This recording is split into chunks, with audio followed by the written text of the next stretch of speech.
Hayyee akkam jirtu nageenya keenya bakka jirtan simbira haa ga'u jecha manni uffata aadaa fi kitaaba bilisummaa akkuma argitan adaamatti keessatti argama dhuftanii nu daawwachuu dandeessu uffataalee aadaalee Oromoo godinaalee hundaa ajaja barbaadaniin isiniif hojjennee bakka jirtanitti biyya keessaa fi biyya alaatti isin erguuf yeroo kamuu qophiidha isiniin jala manni uffata aadaa fi kitaaba bilisummaa adaamu iddoo naannoo kana keessatti argama kan waliin deemnee mana keessadhaan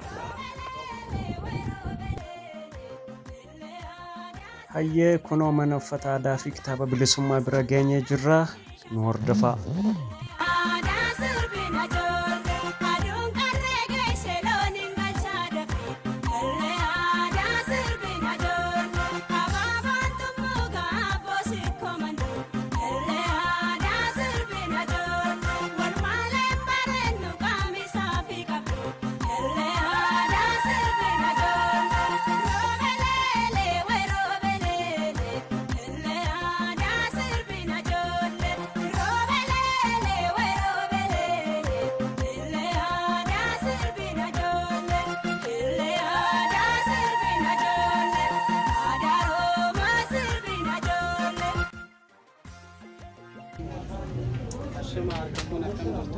Bakki ani argamu kun mana uffata aadaa bilisummaati.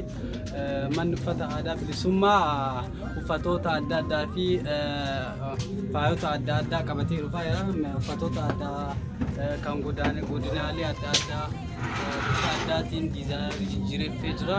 Akkasuma faaya adda addaa irreechaaf micciirraa faaya Haacaaluu Hundeessaa qabatee dhufee jira. Akkasuma haala odaan jira. Haacaaluu Hundeessaatiin jira uffatoota adda addaa buraatii meeshaalee babbareedaa qabatee dhufee jira. Iddoon itti argamu BM fuuldura dallaa Kabir keessatti argama. Dhuftanii akka fayyadamtan isin affeerra galatooma.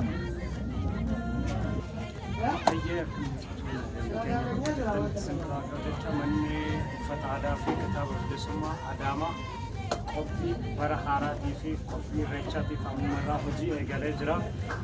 Uffata diizaayinii barbaadanii isiniif hojjennee bakkee jirtanitti isin geessuuf qophiidha yeroo kamuu akkuma argitan uffatoolee daa'immanii waggaa tokkorraa eegalee hanga nama guddaatti nu biraatti argachuu dandeessu.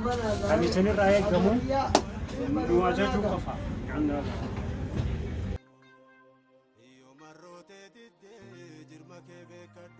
Kunoo akkuma argitan uffatoolee haaraa uffata diizaayinoota garaagaraatiin abbaa gadaa akkasumas baala diizaayinii akkana bareedaa kana wajjin isiniif hojjennee isiniif qopheessuu dandeenya. Kan argitan kunis diizaayina haaraadha.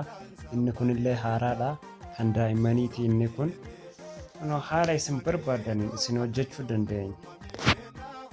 Akkasumas meeshaa faayaa akkuma argitan kunoo gubbaa kanarratti haala bareedaa ta'een isinii qopheessinee bakkee jirtan isiniif erguuf qophiidha yeroo kamuu. Mana uffata aadaa fi kitaaba bilisummaa Adaamaa waan barbaadan yeroo barbaadanitti isiniif qopheessuuf qophiidha.